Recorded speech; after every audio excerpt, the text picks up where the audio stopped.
Good morning, everyone. This is Danielle and Shay with ND Out Loud, ND Hive. We are here talking about why making friends is so freaking hard when you're a neurodivergent, because it is. It's really hard, especially as an adult, especially if you got pulled out of a situation that you were normally in. Like for me, 5 years ago this weekend, we moved 1,000 miles away from everything that we've ever known. Everything. My husband was still living in the same town that he grew up in. I was only 20 minutes away from where I grew up. So all of our friends, our family, everybody was right there. And now we have none of that. Making friends is so freaking hard. But I did not lose my friendships because I have ND Hive. And obviously the name has changed and upgraded and all of those things over the years, but it's still there. I've got that hive system that I've been building for 20 something years. So it's helped, believe me. So how do you deal with moving? You just moved into a new neighborhood, at least. I don't know how far away you are from where you were originally. We're only 10 miles from where we were living, but here's the funny thing you didn't know about me, Danielle. Since I've been an adult, the longest I have ever lived anywhere is 7 years, and that was the house I just moved from. So it's been transition a lot. And so I think that's kind of forced me to have to learn how to make friends and make friends quickly, or to know how to pick up on some of those nuances, to know how to step into a friendship or whatever. And I haven't lost like all my friendships or anything, but it's hard to make friends and stay with it, especially when you move away, because that lovely thing of out of sight, out of mind is really true for us, you know? We don't see them. It's like, "Oh, okay, they've disappeared." They're You gone, know? whatever. Yeah. Right, right, and so I will say social media has really helped with that, and the fact that you could DM and having our phones now more so than 20 years ago.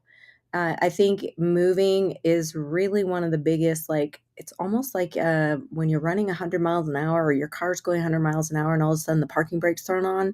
That can be how it feels sometimes when you're in that transition and change. And so it is a hard thing to to handle, to step out there and start all over again, because sometimes that's what it feels like. It's like, crap, I finally have my base and now I've got to start all over again.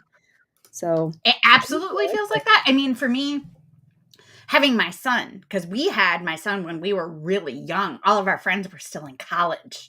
Mhm. And we had our son at 20. I was just 21 when I had my son. So we lost a lot of friendships when that happened because they were all partying and in college and Mhm. that doesn't mesh. And then as they were getting married and starting to have kids, my kid was a teenager, so we didn't quite fit in there. And then my kid's moving out and they've got kids going to playing baseball and Mhm. stuff. So like we've had a lot of those transitions, just the normal adult life Right. things. And my siblings are way younger than me. So my son was 16 when they started having kids, you know. I mean, Uh-huh. not quite, but it was he was a teenager by the time they started having kids. Like my Right. sister's kids are 13 and down to 6 or 7. I'm so bad. And my son's 20. I'm going to be 28 in a couple months. So there's a huge age gap family Oh, wise, and yeah. we were the first grandchild, obviously. And just all of those things create this vacuum of relationships that Mhm. of people that don't quite understand, and then we end up masking in those situations to try to fit into Mhm. those. And I think that that's a big thing for most. I mean, masking is a big thing for us anyway. Right. All the Hi, time. Rob. So masking when you are neurodivergent, I mean, we're trying to mirror those that we're with, and it that takes so much energy. Oh, goodness, does it ever. And, you're talking about differences in family. I'm the second oldest in our family, and there's a 20-year gap between the oldest and youngest in our family, just in general. I mean, that's how it is. I was the first one to have kids, so all of my kids are like yours, older than the rest of the cousins and older than even some of We've my lost siblings. Oh, we lost sound there for a second, so repeat that, please. Okay, I was just gonna say there's 20-year gap between my siblings. So my oldest brother and my youngest brother, there's 20 years difference. So when we have, things and activities, it's kind of strange. It's kind of odd because I'm the one that now is at the point where my youngest is 19, my oldest is in her 30s. So we've got then the next group of, grandkids, and that we've got a 17-year-old from my one brother, and then my other three brothers combined, there is 6 kids. And they're all ranged from like, I think she's 13 or turning 13 or turning 14 this coming month, but there's 14 down to 4. And, my sister has a couple of kids too that are 17 down to 12. So or 18 down to 12. So it's kind of like you have different sets of families when you're getting together with your own family. So you may feel kind of disconnected. And there was a lot of times that I did and still do now, even though, my kids are all grown and I can play with the nieces and nephews and things, but it still feels kind of strange. I don't know Yeah. if it does for you, but it does for Oh, me. yeah, absolutely. I mean, I'm talking to my sister who has little girls playing gymnastics and doing this and doing that, and I'm like, I'm You're like, "I'm a disconnected boy from that mom."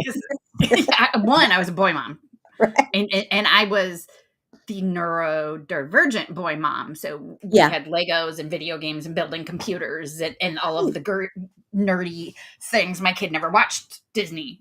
Ah, Well, gotcha, gotcha. okay, well, it wasn't Disney back then. Now it is Star Wars. My kid Yeah. watched the Star Wars movies every single day. Like, no, I'm not kidding. Every single day.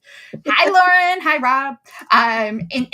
And it's really having those different kinds of relationships is really hard, and that's part of why I built a online ADHD autism community. I Mhm, could remember I am both ADHD and autistic. mhm. Um, so it's really important for me. It was important for me to build my own hive. And I do keep coming back to the name hive for a reason. Um, because I had to build a space where I could be part of something bigger and get the support I needed while supporting others that needed me. Because if somebody doesn't need me, I'm bored out of my mind. Yeah, I mean, we are people that love helping. Hmm. We love to be able to show tools and tips to other people. We love being able to see a light bulb click and see how that they can function now better. And I'll be honest, I wish we would have had this when I was younger and as a young mom, because if I could have connected with this community when I was a young mom, things for my kids that are now adults would be so much easier for them, so much better for them, because they would be plugged into the community too. And there are times where I have some of my kids that are struggling with the fact that either they don't know their ADHD, just found out their ADHD, and they don't know what to do with it. Hmm. Like, just because you're given a diagnosis doesn't mean you know what to do now. That It's doesn't just solve all of the things. There's right. so well, and especially if you learn later in life, and I want to say anything from 15 up. Yeah. I'm going to consider 15 later in life because there's collateral damage of not knowing. There's trauma for some of us of not knowing. Not everybody has that trauma, but a lot of us do. And then those of us that learned in adulthood, Mhm, obviously, I've known a lot longer than that. I didn't know I was autistic until my son was diagnosed at 7 years old. mhm. Um, because filling out the form for him, I went, oh, I didn't know until my sons were diagnosed with it. So mhm, it's sad that the women are not finding out till much later. Because 'cause you're right, there is a lot of collateral damage, whether it's trauma and, included within that collateral damage, but how many of us honestly went through school feeling stupid? Or we didn't know where to fit in, or we kind of floated between the groups, but we really never connected. Or, you could have a list that's a mile long of all these things, but what collateral damage did that have? I mean, I still remember when I was in school and my oldest brother aced everything. I mean, he just did. He could just read it and know it, right? Straight A's, whatever. I remember sitting in a class and the teacher saying to me, because I was 4 years younger, wow, I wish you could be like your brother because he got straight A's and did so great with it and he did so well in class. Now, what kind of thing would that filter on down? Now, mhm. granted, this is like 30 some years ago, but even still, what filtered on down from that? And why do I still remember that? Because that was such a shock and such an embarrassment in that class because I was different. Mhm. I Well, always me, felt I've different. always been I was not outgoing in school. I was afraid of school. It was terrifying to me. I didn't understand anything that was going on. E I didn't have older siblings to be compared to, but I had everybody my age to be compared to. I wasn't Mhm, reading like them. I couldn't write like them. I couldn't process anything the way they processed it. Even having somebody read me a story, I couldn't remember it. Like, there comprehension was was low. Yeah, and yeah. and all of that was teachers just didn't even bother. I Mhm, was really, really lucky that I had a couple teachers that called me nasty names, lazy, stupid, whatever. But for the most part, teachers didn't say anything at all to me. They just mhm, warned me. mhm. And not getting good grades, I would get spanked for getting bad grades as a child. But I I couldn't didn't read, get I couldn't spanked write, for I anything. couldn't like Right. nobody bothered to teach me those skills in a way that I could could get them. Well, So and you feel stupid because everybody else in your peer, even if they're not getting good grades, they still fit somewhere. mhm, Do you know what I mean? Like, mhm. the jocks fit with the jocks, and the band kids fit with the band kids, and the nerds and the super smart kids all fit together. They all had something that they fit into.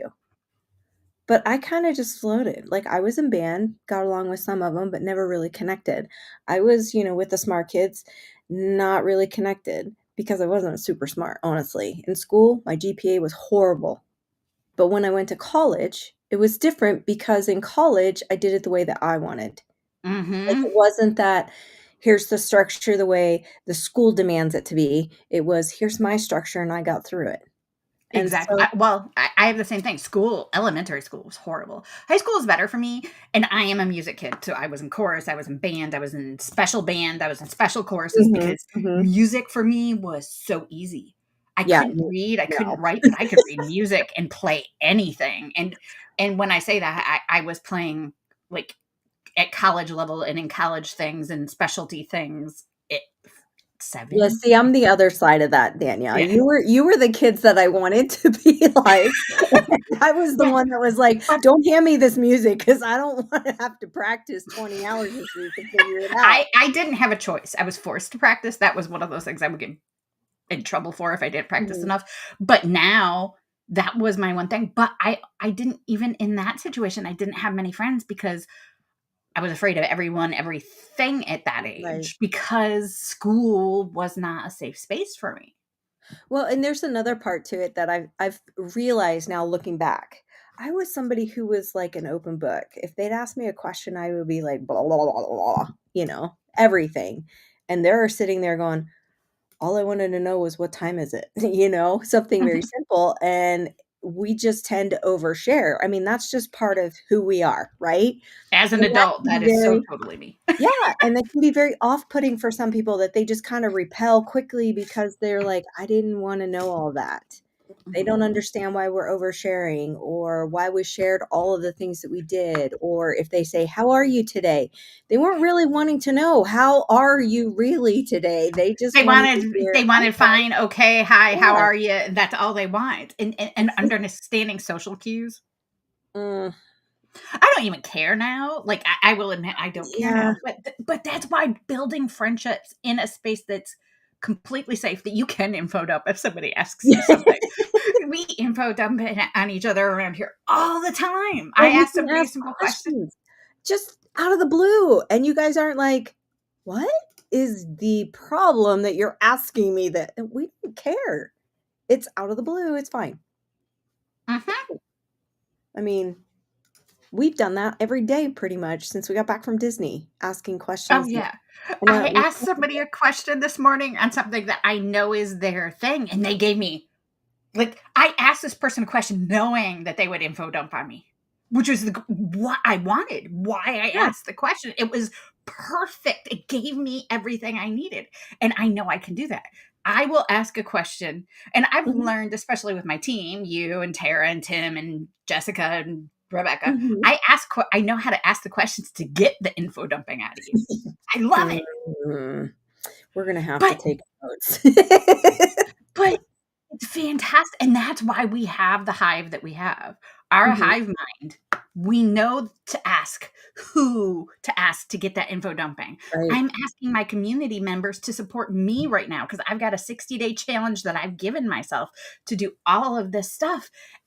And man, the response I've gotten just this morning is fantastic. People have given me more data that I needed. People have given me encouragement. People are cheering me on. People are sending me memes. Like, that is why we Yeah. have our hive. And they're memes that we get. They're they're Mhm. they're they're the cheering on of not the oh you got this. It's not that surfacey stuff. It's the Mhm. this is gonna suck. 60 days? You're gonna do something for 60 days? Let's see how their ADHD and Yep. mine do. Like picking on me. And that's fantastic. That's what we need is people who get us. Well, and get us at a level that's deeper than this surfacey. And I will tell you that my daughter and I just had this conversation this last weekend about how much we thrive and we desire to have those conversations that aren't like, "Hey, how you doing?" "Great, great. Have a good day. Bye." It's more like, "Hey, how you doing? Here, let me dump." You know? And Right. then they can converse back and forth, and that's where we build the connection is down here, not at the surfacey level, you know? That to us is just ew. Ew, So ew. so this morning when I was talking to one of my friends, one of our community members, and she's like, "Oh, so you're writing 3 blog posts a day. That's a lot of writing. Are you handwriting? Are you typing?" And I said, "Well, I always start with handwriting." She goes, "Well, what pen are you using? Are you using Winnie the Pooh or Donald Duck or Mickey Mouse?" Because she knows that this is gives me dopamine. She goes, "Are you wearing the ears to go with it?" You know, and to somebody else, that would be a stupid question. To me, it was like, oh yeah, I need to do that for the dopamine hit while I do this. Thank you very much. How are you getting the support you need to get? Are Mhm. you making friends that truly, really get you? That's a hard one, and you can do it. It And takes that's a why little we bit of built this. vulnerability though too. Be Oh, a little I mean, willing it to takes. open a little and be You have okay to be with something willing. not. Yeah, you have to be willing to open. You have to be willing. And you don't have to be willing to open up like immediately, but you got to be No, no, willing to no. be present in everybody else's openness until you're comfortable enough. Mhm. And we had this and we saw this like at the very basic level while we were at Disney. I Yeah. put 3 people, and Shay was one of them. I put 3 people in a room together that had so much anxiety about rooming together, and 2 of them were best friends. Mhm. They That still was had not me. anxiety. No.